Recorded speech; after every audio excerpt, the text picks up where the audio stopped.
So we came here today with Marcel, actually. Hello. Me, David. We work for NCC Group as security consultants. We specialize in cryptography, but as our day-to-day job recently, we've looked at a lot of smart contracts. So we came here kind of to share the knowledge, share what we've learned, and give you some sort of intro to the world of security in smart contracts. So to start, we have a very detailed timeline of the history of Bitcoin and Ethereum. As you can see, Bitcoin is starting to get quite old, and Ethereum is kind of more recent. So a lot of lessons learned and optimizations that we've understood are in Ethereum, which makes it kind of a better protocol. It's faster, it's stronger, and so on. But it also has something very specific. It has smart contracts. And smart contracts are kind of programs, and we have some sort of good analogy for that to explain. Yeah. So Gavin Wood, who's the creator of Solidity, which is the language most of these smart contracts are written in, says that Ethereum is a computer. And for this talk, we're going to be using that essentially as a main analogy. So why is Ethereum a computer? How does that make sense? So basically, smart contracts are programs that can get uploaded onto this sort of big computer of Ethereum that we can all interact with. Because these interactions are well defined by the Solidity language and by the Ethereum virtual machine itself, we will know basically what happens when we interact with it. Well, unless we don't. All right, so just imagine a computer, right? And just so that you don't look at your phone all the time to check the price, this is the current price of Ethereum. Maybe it has changed. It was yesterday, I think. So there. So Ethereum, invented by Vitalik a few years ago, a pretty young guy. He wrote the first white paper on the subject. It's not really a paper. It's rather a GitHub wiki, but okay. And then it was followed by the yellow paper. White paper was already taken, so just the yellow background color, by Gavin Wood, who pretty much specifies the Ethereum virtual machine. So that's an instruction set, kind of looks like assembly, that you can use to write these programs for Ethereum, these smart contracts. This was quickly followed by other papers, the beige paper, the mauve paper, the Mullen paper, even the Polkadot paper. I don't really understand what's going on there with the backgrounds, but we're going to focus on smart contracts. So if you want to write smart contracts, you can use Solidity. That's the main language. That's the language supported by the Ethereum Foundation. There are other languages, but this one is basically the only one we see, right? It's more or less. It looks like that. So you can see a version at the very top. Then the contract black hat, the name, and it kind of looks like a class where you have fields and then you have functions. Someone might say it looks very readable, and that's actually on purpose so that people can read and learn these smart contracts very easily and can maybe write them. Yeah, at a high level, Solidity is basically like JavaScript, except for money. Yeah, so some people are going to kill us for saying that, but it looks like JavaScript a lot. So you compile that down to bytecode, and that's what you deploy on the Ethereum network, right? You don't deploy the actual source code. This bytecode is actually just the instructions defined by this yellow paper. And it's not very readable, so usually what you do is that you also publish the source code, like that people can compare and see that it's indeed what's on the network. And they can also read the smart contract, make sure that they're interacting with something they agree with. All right, so what are these things used for? That's a very big question, and nobody understands really what's cryptocurrencies, what are these smart contracts. So one of the very first idea of Ethereum was to use it for IPOs. ICOs. So ICOs are kind of like IPOs. Actually, anyone here has heard of ICOs before? Okay, a few people. So just think of IPOs basically, and you can create a smart contract, one of these programs, put it on the Ethereum network, and it creates some sort of sub-cryptocurrency inside of Ethereum. So you create these things called tokens, and you sell them for money to investors, and in exchange you get this money to kind of fund your ideas to support your company or your startup. This idea of ICO is so strong in Ethereum that there is a standard called ERC20, Ethereum Request for Comment, so like RFCs, right? And you have, of course, ICO as a service because everybody wants to do an ICO, but not everyone is technical So you can kind of pay them, and they do the marketing for you, they do the smart contract for you, and you can sit there and just wait for the money to come. Of course, to be legit, an ICO needs a white paper, so you can go on Fiverr, pay $5 and get a white paper that will look legitimate, of course, or you can pay $5 for a review. But okay, what else can you do? Well, some people invented this idea of CryptoKitties. Anyone heard of CryptoKitties before also? Okay, a few people again. So CryptoKitties is the idea of non-fungible tokens, assets, where different kitties have different prices, and people can trade them, and the value can increase or decrease. It's kind of silly, but it got really, really popular, and at some point, it kind of jammed the blockchain because too many people were trying to buy or sell kitties. So that's what there is. And the idea was so popular that people kind of rushed in to create their own. So there is crypto celebrities where you can buy Trump or Vitalik for some ethers. There's Ethermon, which is like Digimon, citymayor.co, where you can buy cities. You can buy planets, K-pop stars if you want, tacos, colors, poop, and porn stars, of course.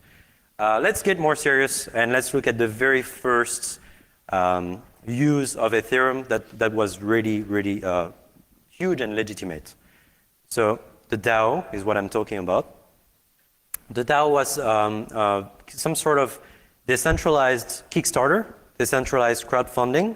There was a smart contract that was around 700 lines of code, and people could invest in that smart contract, and then they could kind of vote for projects and invest in these projects. So the DAO was really, really popular. So at the time, I think at the peak, it was $150 million invested. That was the largest crowdfunding on any platform.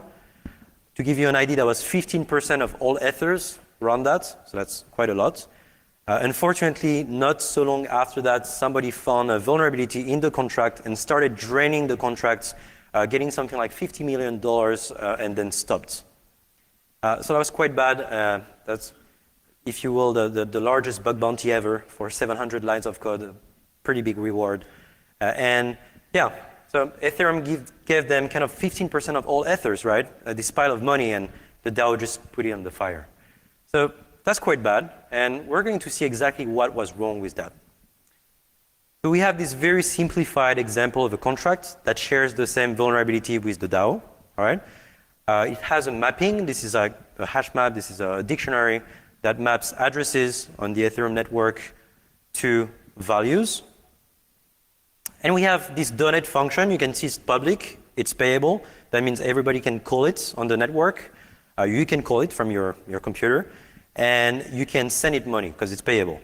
What it does is that it updates your balance, right? You're the message sender, to reflect what value you're sending to that function, right? So you can add money to your account. You can imagine that the contract has a state, it's a database, and calling it kind of influence the database, right? It mutates the state.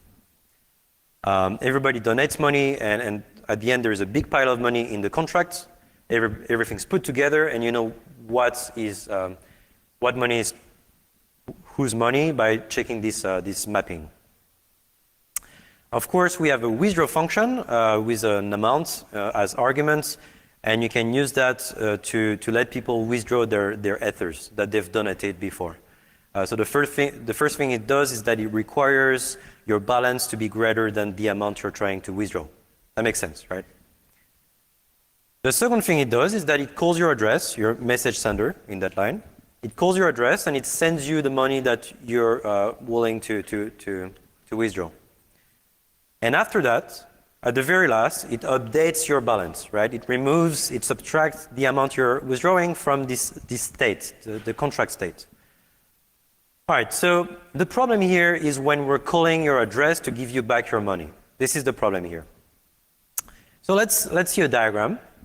So imagine that you're the message sender. You're sending some money to the DAO, some ethers, via the donate function, and now you want to withdraw everything.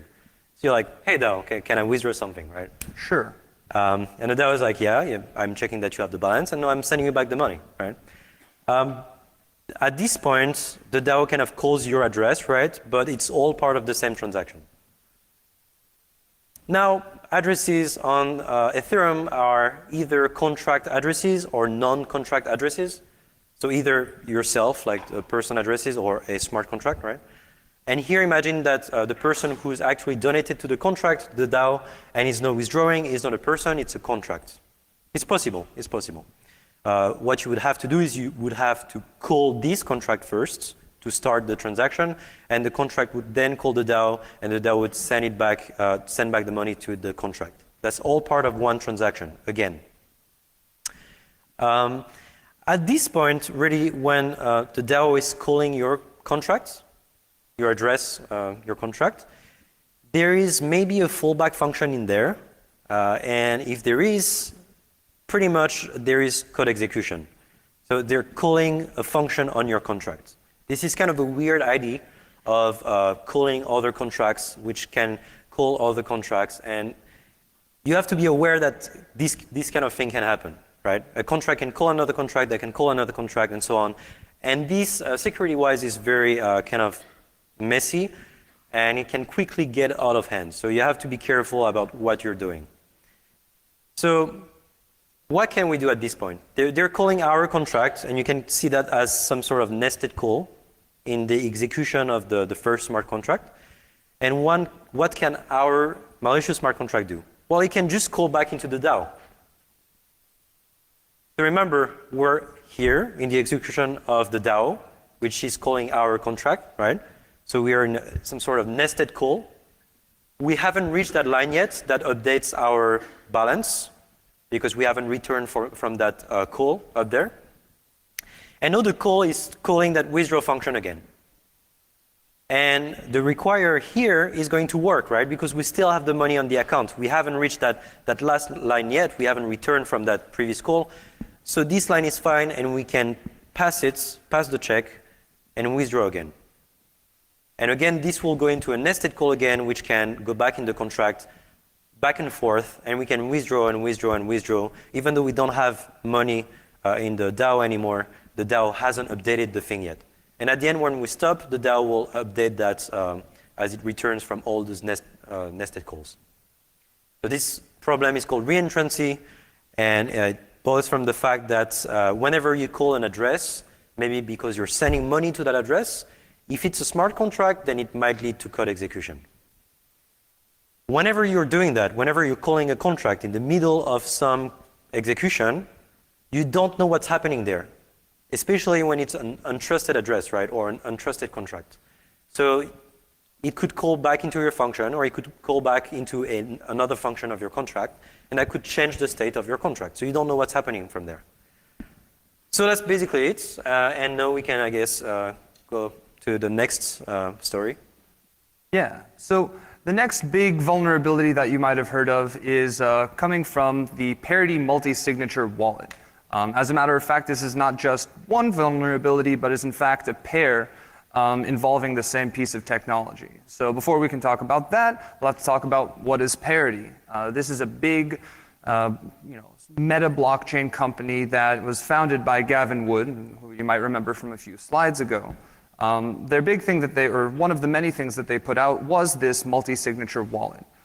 So at a high level, it basically looks like this. There's a lot more functionality to it, but these are the functions that we're going to end up covering. So you have this initialization for the wallet, you have confirming for a transaction, and you have killing a contract, which basically turns off its functionality and sends it to a new contract. So when we are initializing the wallet, let's say David, myself, and our friend Thomas want to make one, then let's say that we want to make sure that anytime we spend money, at least two of us end up having to be signatories to that transaction.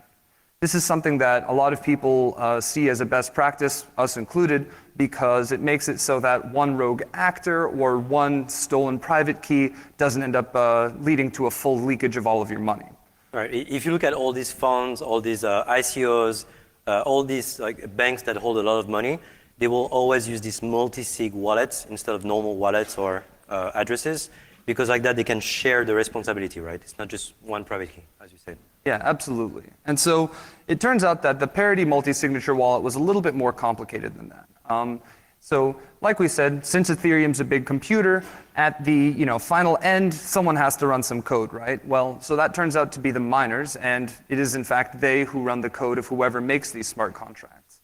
In order to pay them for the privilege, you include a certain amount of fees called gas into just about every Ethereum thing that you do. One of these things, this even includes deploying contracts. So if you had had all of this functionality in every one of these contracts, it would have been actually a lot of money, at least amortized over all of the users, that was kind of wasted in deploying this same code over and over again. And so they felt it would be, well, correctly, they felt that it would be more efficient to encapsulate all of the logic in one library and have all of the most common wallets just be sort of stubs that would call into it.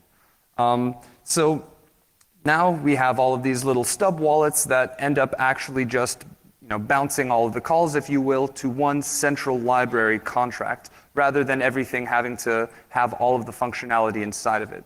Right. So if tomorrow you want to use that multi-sig wallet, it will be very cheap to deploy to the network. It's small. Yeah, easy. So the way this worked under the hood, let's say that we want to initialize the wallet like before. What we will do is call our little stub wallet. The stub wallet then uses something called a delegate call to tell the wallet library to do it. This delegate call is a EVM sort of assembly function that says, hey, address X, I'm going to pass you some data. You can perform whatever computation you want on it, and that will have an effect on my storage instead of your storage. If that sounds a little bit scary, that's because it is a little bit scary. This is essentially remote code execution as a first-level language feature. But it does the work, right? When our wallet calls in, we end up getting the functionality, and we become the owners. And in this specific case, it seemed like it made a lot of sense because the address of the wallet library is hard-coded directly into our wallet stub, so there's no way for an attacker to, trick us into sending it somewhere else or really getting control of that logic in any way. So, it seems like it should make sense, right? Yeah. Yeah, right? Fine to me.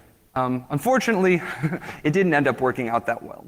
Oh. So, as you remember, we needed to be calling into this fallback function in the first place in order to even initialize the wallet. And this is just a special function that anytime we call a smart contract and they don't have the function we're calling, it hits this fallback function. And so that was how the delegate call was implemented.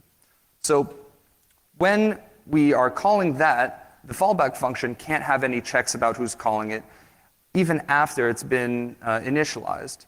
And then the wallet library, while it had a lot of security around the transactions and the confirmation, actually was very trusting when it came to initialization. So what happened was an evil, third party, in this case Eve, could just call our wallet's initialization function, or call the fallback function. This would go through the delegate call to the wallet library, and this would make Eve the owner of our wallet. Now that Eve owns our wallet, she can take all of our money. And naturally, this is exactly what did happen.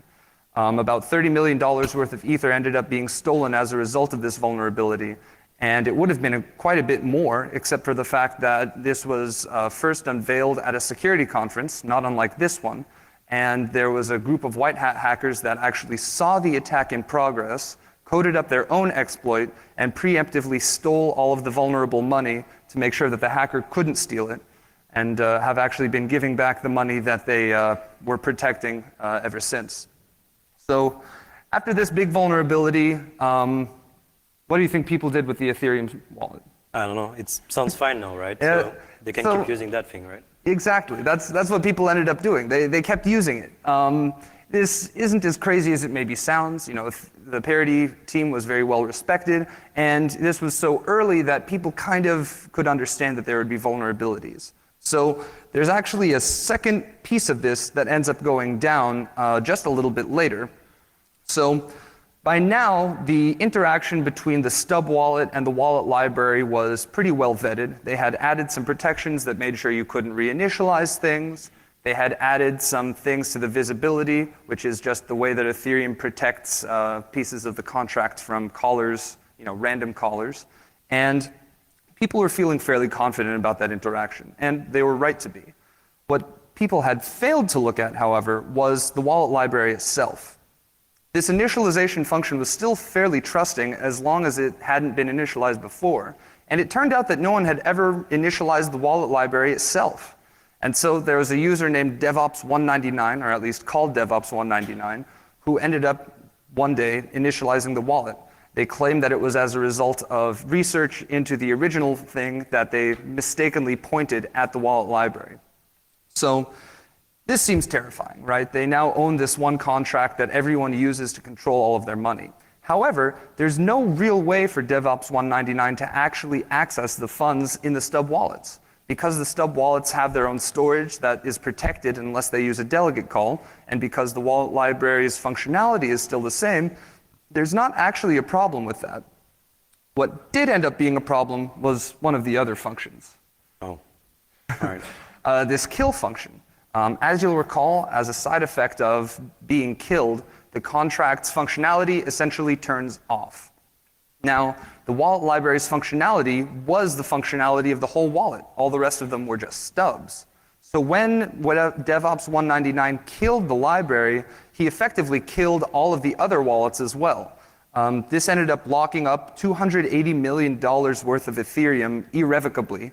And now they are essentially frozen forever because there's no way to get the funds back out. So these are kind of two of the, maybe highest level Ethereum vulnerabilities that have been out there in the world that have gotten a lot of press. But there's a lot of other things that we see in our day-to-day work that don't necessarily get the same level of attention. And we're going to go over those now. All right, so let's look at the first vulnerability we'll talk about, and that's randomness, or how not to do randomness. And we'll look at an example of a game contract. So randomness is hard, and we get a lot of these kind of lottery games or things like that. And for example, you'll have a play function. It will be payable, and it will take something like 1 Ether to play. This is your ticket to play. And then it will generate a random number based on the hash, the Keccak256 hash, of a private seed and an iteration number. The iteration number is just a counter so that every player gets a different random number. And if your random number is even, then you win, all good. Woo. If it's odd, then you lose. Oh. Does that work? Well, it doesn't work that well because if you know Ethereum, if you know cryptocurrencies, you know that transactions that transit over the network are always public. Everything is public. So when you look at this private seed, you're like, okay, that might be a good idea. It's private. It's a seed to generate a random number. But the private keyword here means that basically other contracts cannot access it as part of an execution. So if you look at transactions, you will see at some point where it has been set, either at deployment or after, and you will be able to retrieve that value, generate the random number yourself, and see if you win by playing. So it doesn't work well. And you might wonder what works, right? And Solidity has a list of functions that you can use to get some values that kind of look random, but there's a lot of them and you don't really know what to do. So the yellow paper itself gives some guidance on how to do things. So it says that you can use maybe the block hash or the block timestamp or the block beneficiary address and things like that to generate random numbers. So sounds like it works, right? Yeah, why not? It's in the yellow paper. So that's proof for us that it works, right? And no, these guys, for example, I mean, a lot of people got pwned, and these were a good example, Smart Billions. They lost 400 Ether, which is not comparable to the DAO or parity, but it's still quite a lot of money. And pretty much they used the block hash, the first advice of the yellow paper. And the block hash is a hash of a number of things in the block. And if you ask for the block hash of the current block number, basically the miners don't know what it is when they execute your transaction because they haven't finalized the mining of the block. They haven't found like the nonce or that kind of things. So they will just set it to 0. And if you use the block hash of the current number, it's going to be 0, and pretty much you're going to win every time. This is not what Smart Billions did. They used a fixed block number. But the problem is that if the block number goes 256 blocks in the past from the current number, then it will be set to 0 as well. Just an optimization problem. So what the attacker did for smart billions is that they waited 256 blocks to be mined, they played, and they won. Another problem arises when you use a block number that is between the current number, the current block number, and the before 256 blocks in the past. You still have an attack. So what can you do? So imagine that you're playing with a smart contract, kind of what we did with the DAO. You're not playing with it directly, but you're deploying your malicious smart contract, and you have some function that you're calling on there. And your smart contract checks if the block hash of that block number that we're playing with is good, is even. If it is, it plays the game, right? And it wins, right? Because it's the same transaction, the block hash, the block number, everything's the same.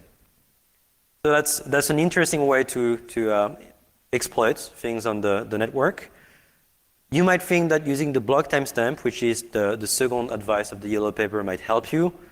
But you have exactly the same problem if you check if the block timestamp is even in your smart contract, and then you call the game. Since it's in the same block, this transaction is in the same block, the block timestamp will be the same. So we have the same attack. Another thing that you can do, if you're a miner, you can set the block timestamp to some specific value, so you can kind of play with it to some degree, and you can make yourself win. So you have to keep in mind that miners can kind of play with these values. So yeah, randomness, the problem here is that every time you see randomness in a smart contract, it might not be truly random. So you have to be wary of that. And don't rely too strongly on the time, because miners can kind of play with the time, can help their friends, or can make themselves win. So you don't want to do that. Okay, let's talk about another issue, front running. This one is quite interesting because it's kind of theoretical, but then it's exploitable. Anyway, let's look at an example. That's a game, again. You can see that there is an RSA number that's just a large number, but not too large here. And this RSA number is, you can factor it into two primes, P and Q. We have a play function, and we say that if you find this prime factorization of n, of this RSA number, and you submit this P and Q, and we can verify that P times Q is equal to this number, then you win the balance of this contract, which is 1,000 Ether. This is a fake contract, by the way. Yeah, no cryptanalysts out there try to factor it. It's not real. Oh, I mean, do if you want to. So yeah, anyway, the problem here, you might think there is no problem because there is no secret, right? Or there is nothing you can influence. But there is a problem. So imagine you're Alice, or imagine you have a friend called Alice, and she factors the number, finds P and Q, and submits the solution to the network. So she puts the solution into a transaction, send it to the network, and wait for it to be mined. Bob monitors the network. He's like any miners. He sees all the transactions waiting to be mined, and he decides to kind of steal the content of Alice's transaction, which is the solution, and to send it to the contract himself. He can do that, right? And now we're having two transactions kind of being sent to the network. So who wins? Yeah, who wins, right? So there is kind of a race here to the solution. Who is going to get mined first? And well, if Bob has a friendly miner, a miner friend, maybe he can help get some help and get his transaction go first. But Bob has more than one trick in his bag. He can also increase the fees in his transaction to excite all the miners, because the miners get the fees from transactions that they accept, and to get his solution in front and mine first, even though Alice was the first one to submit it in the first place. So this issue of front running is kind of theoretical, but it's actually very exploitable. It's like 150 lines of Python if you want to do it. And it's so common in the world of Ethereum that the ERC20 standard, the standard for tokens that I talked about in the intro, is vulnerable to this attack. So it's only vulnerable for two functions, and not everyone, or it's rare that people use these functions, so it's kind of fine. It's an okay problem.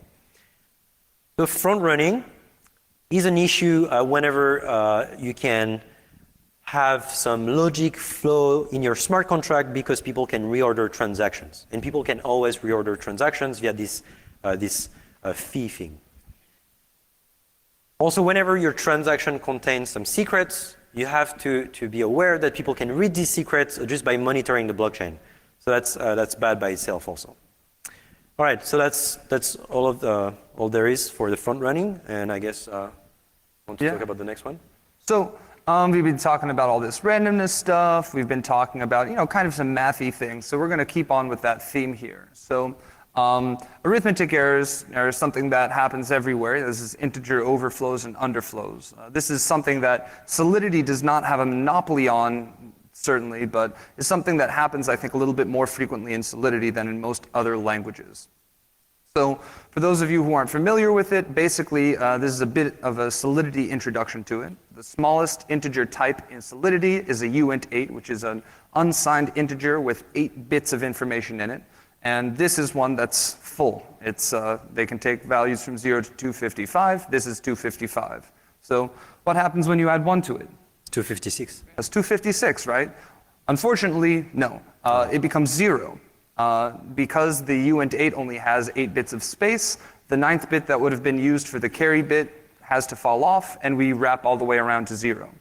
As you can imagine, most people who add things don't expect an addition to subtract the entire value, so this can end up causing pretty serious arithmetic disorders, and people lose money this way.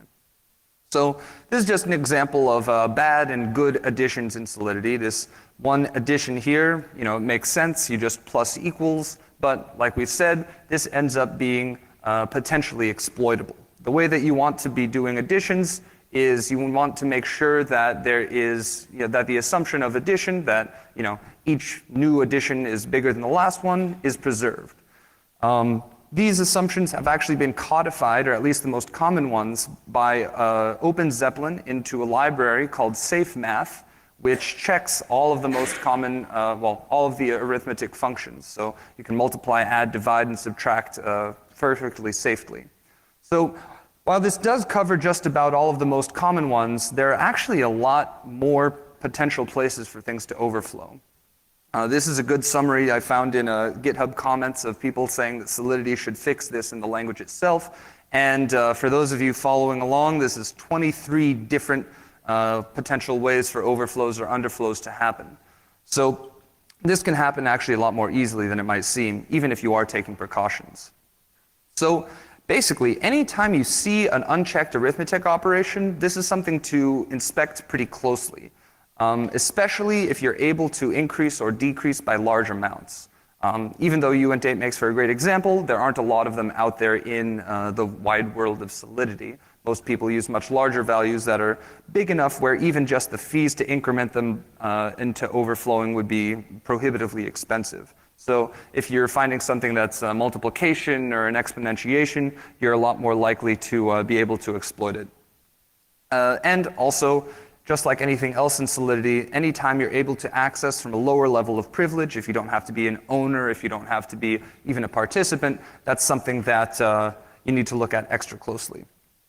So now that we're talking about things that Solidity inherits, I guess, in a way from the wider world of security, denials of service are another pretty big thing that you end up seeing very frequently in Solidity, except they are maybe more common, but much more dangerous in Solidity than they are in most other languages.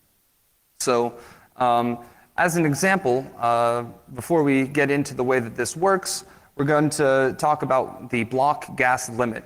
For those of you who are CS theorists out there, you're going to know that there's no way to tell by just analyzing it whether or not a given program terminates. Because we're essentially coercing other people into running our programs, they have to be certain that they're not going to be running an infinite loop.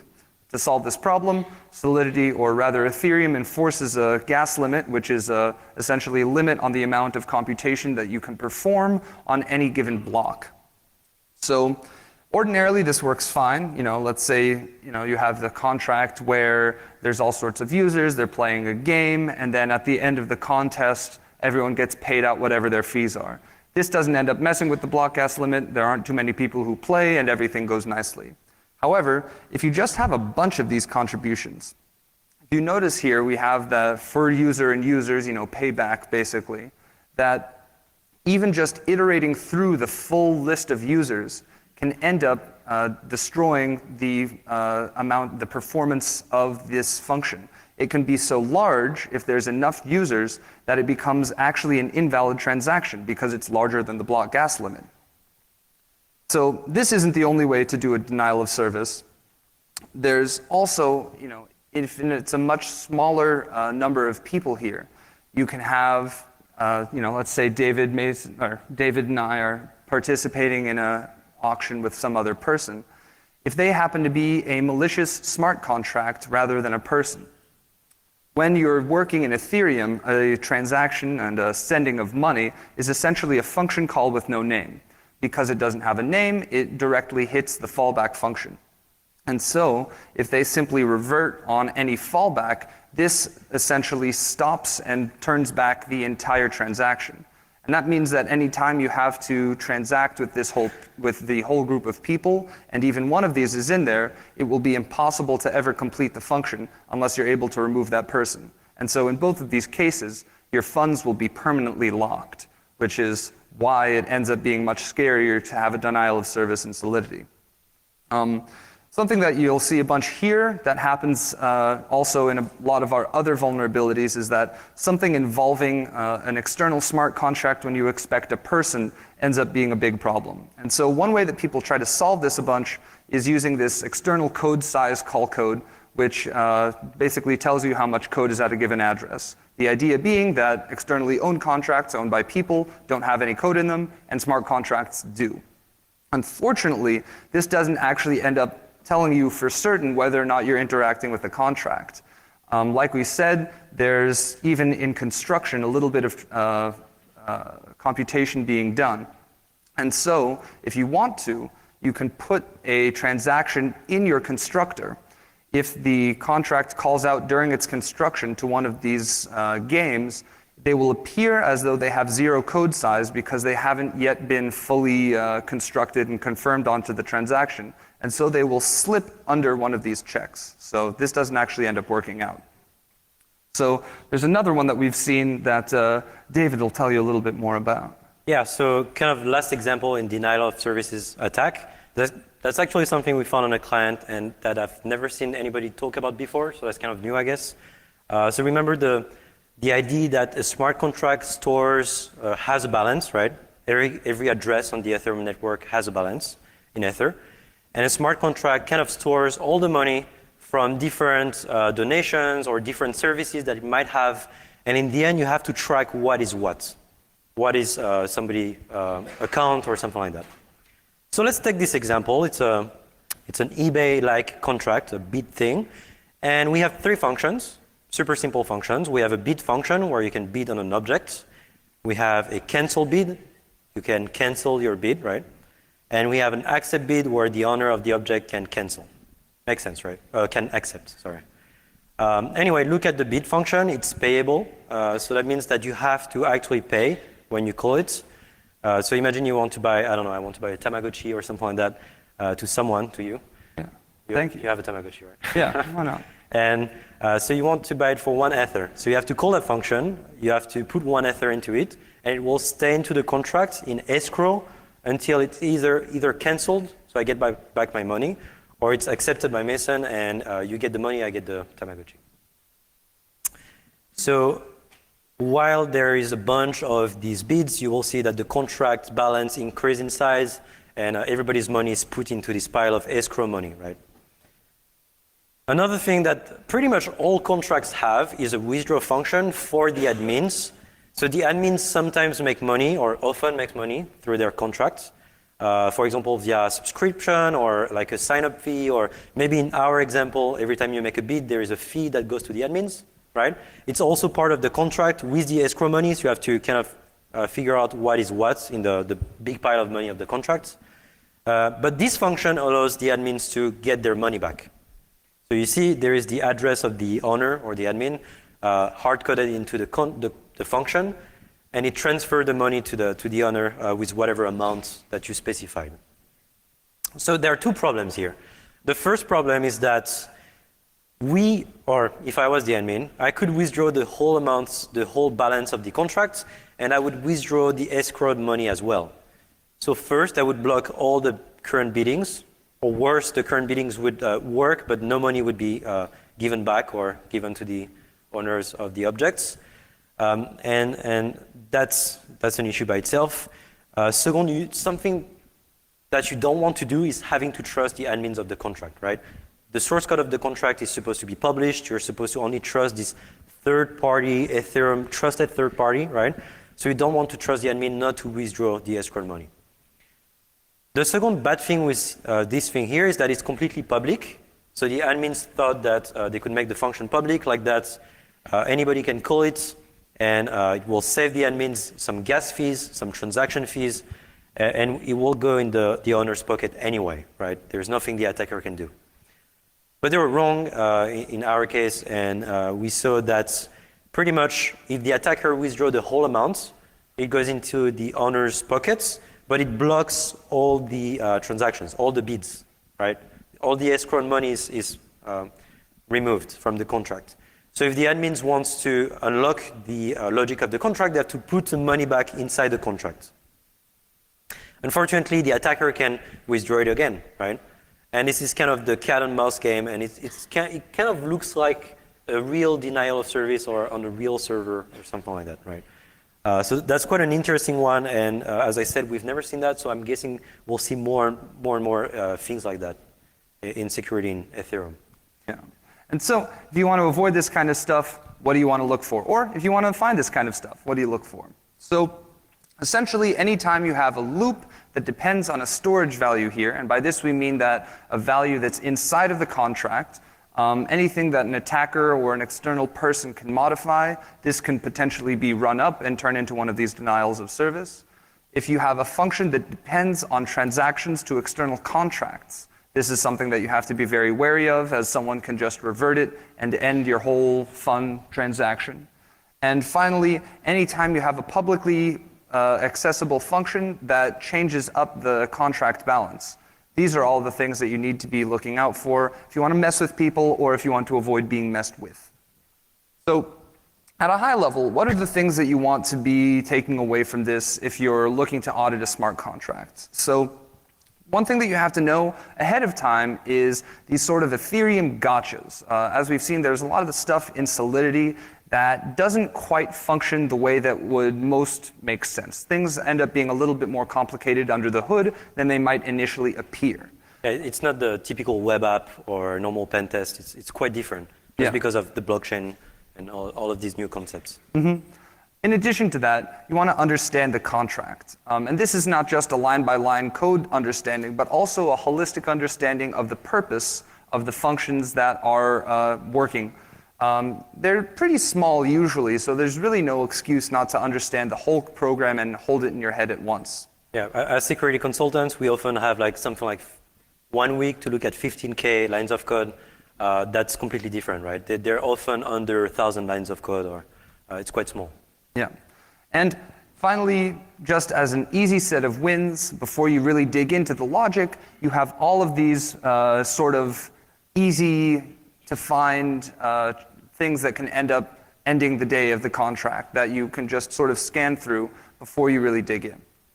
And then, last but not least, anything that can be accessed by the public, anything that just anyone can go along and transact with, that's what you want to look most deeply at. Oops. All right, tools. That's kind of the bread and butter of consultants. We use tools, of course. There are some clever analyzers like Oyente, Mithril, Manticore.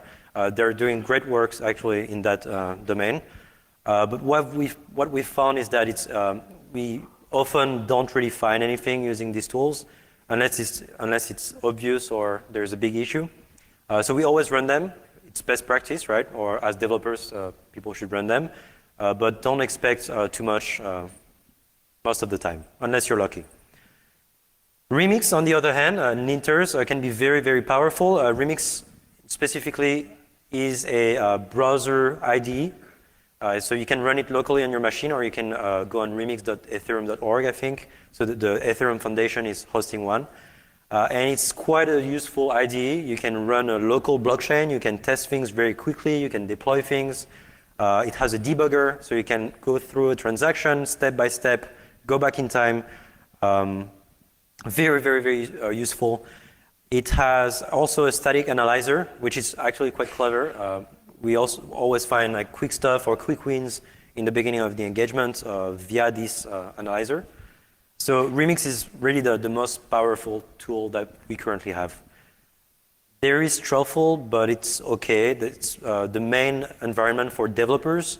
It's pretty much like Remix, but it's an environment for developers. It do the same kind of thing. It has a debugger, has a local blockchain, and so on. But you can do stuff that are not super useful for us. So you can write unit tests in JavaScript and stuff, things like that. So we don't really use it, but you have to keep it in mind in case there is a feature that Truffle has that you cannot really use in Remix and inversely. There are also disassemblers and decompilers. Unfortunately, it's not super useful for us, and it shouldn't be useful because most of the smart contracts, if not all smart contracts, should also publish the source code. Otherwise, there's not really a point in just publishing like a black box. So fortunately, we don't have to reverse engineer these contracts. Yeah, just a few thoughts about the future of security in smart contracts. We think formal verification has actually a future in Ethereum, just because smart contracts are so small, right? Under 1,000 lines of code for most of them. It shouldn't be tedious to actually write formally verified code, and it's still in its infancy, but we think it has a bright future. Frameworks and reusable code, we kind of talked about that with the OpenZeppelin library like SafeMath, and they have other smart contracts that you can reuse, like token smart contracts or ownable smart contracts, or core functionalities that people tend to rewrite for their own contracts can be found in these frameworks. So instead of reinventing the wheel, it's good to use them because they've been audited. We've audited them quite a few times. So now when we look at clients' code that use that, we can skip it and directly dig in something that hasn't been audited before. So really no excuse to make mistakes in these things when you have these kind of frameworks. Ethereum is updated frequently. If you compare that to Bitcoin, it's seeing quite its share of updates. It's moving fast, and you have to keep yourself up to date. You have to check what's new in the EVM, what's new in the last attack of the week, or something like that, right? So it's everything you've heard during this talk might change in the next year, right? If you look at Solidity or the Mist and Ethereum wallets, the official wallets, you will see that they all have experimental versions, 0 point something. So they're still very new. If you look at the nodes in general, like for example the Geth node, which is what miners or just nodes can run, you will see that they're quite buggy. I have one and I have to, I think, restore it 4 times a day or something like that. So we're still not there. And finally, the audit process is quite immature, and we see a lot of developers who put a lot of money and investors who put a lot of money in lightly audited smart contracts. We're seeing a lot of consulting firms that opened something like last week or yesterday with people who've never really done security before and kind of attests the security of smart contracts. This is especially dangerous because as security consultants, we always say security is a process, but for smart contracts, when you deploy something and you cannot change it, it's immutable, then you might have serious issues if you stay in this state of mind. So the security is very different. Finally, unknown unknowns. That's the biggest one, I guess, because we've seen with the DAO, this reentrancy thing kind of surprised everyone when it happened, and we are expecting more to come, findings and vulnerabilities that nobody thought of or introduced by new versions of Solidity or things like that. So it's good to really be careful when you're auditing things and when you want to stay up to date. All right, so as part of this work, we're releasing today a top 10.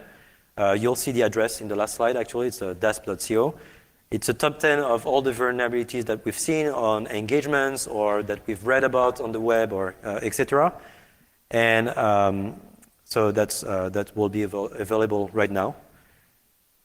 Also, some of our colleagues did a CTF that they released, I think, 2 days ago. So it's a CTF to kind of learn and train yourself on auditing smart contracts. We'll have a link also. We have a link actually on the top 10. It's called Goat Casino.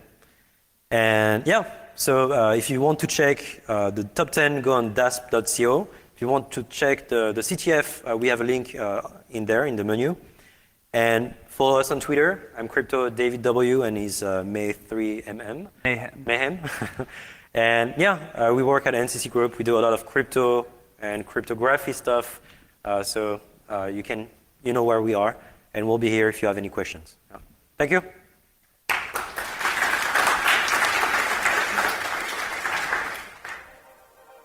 I think we have some time for questions if anyone's got any.